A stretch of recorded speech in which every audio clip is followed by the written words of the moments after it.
6 hours before tip-off of Game 3, Keisha Bagwell is waiting in line to pay for her new Cavaliers gear with her 3 sons in tow.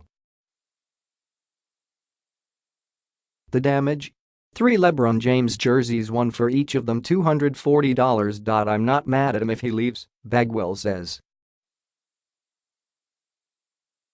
He came back here, won a title, and did all he could do. Considering that James played in 2 more games in that jersey and might never play in it again, it might be a risky investment. Bagwell wasn't alone. 25% of all merchandise purchased from the store on Wednesday, when Game 3 was played, had good old no.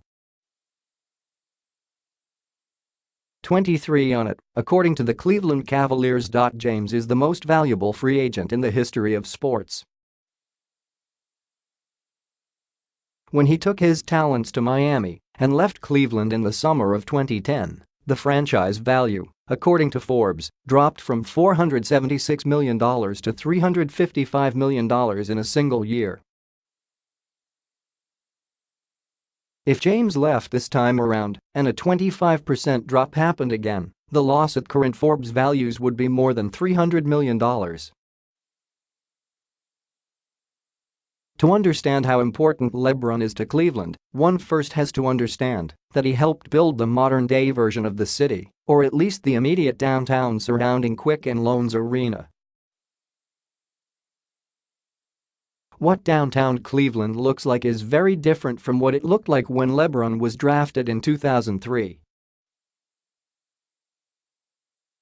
The city's well-known chefs, including Jonathan Sawyer, Michael Simon and Rocco Whalen, made their moves.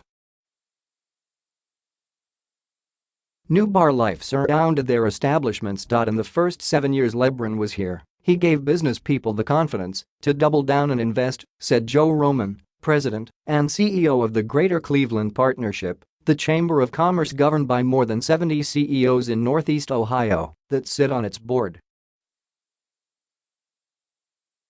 It changed the energy behind the decision-making process. The Greater Cleveland Partnership has never attempted to put a number on LeBron's true value to the community, but Roman says confidently that it's in the hundreds of millions of dollars.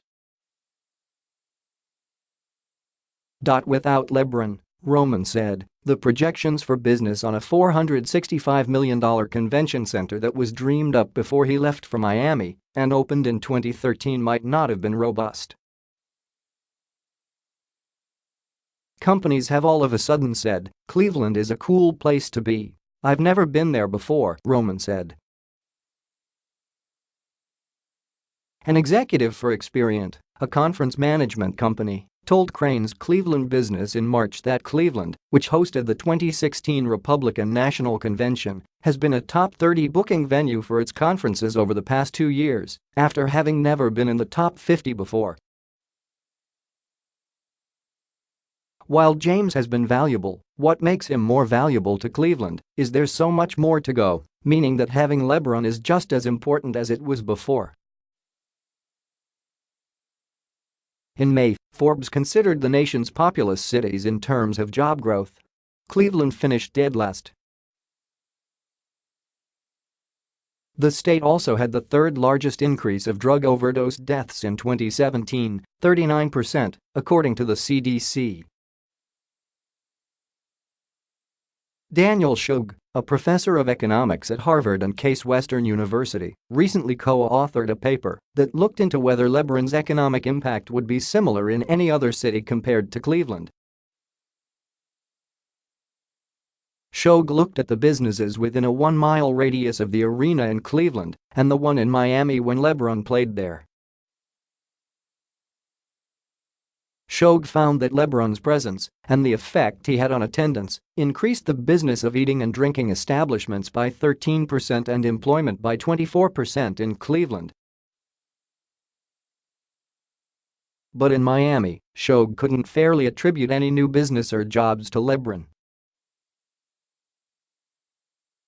While parts of Cleveland have thrived, weathering thin times are always top of mind.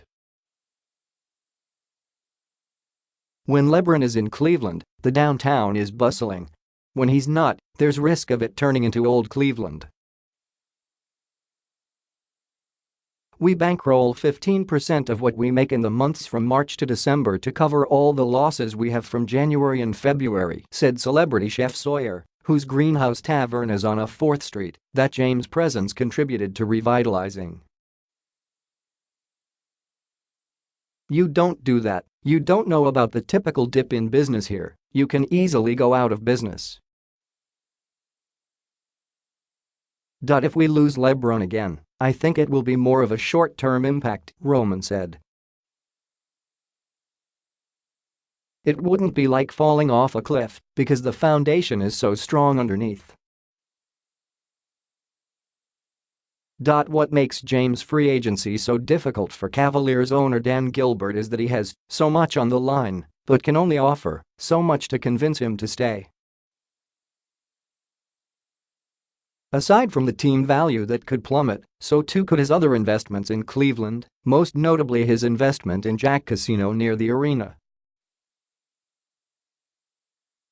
The casino has pulled in $1.26 billion in revenue from May 2012 through 2017, according to the Ohio Casino Control Commission.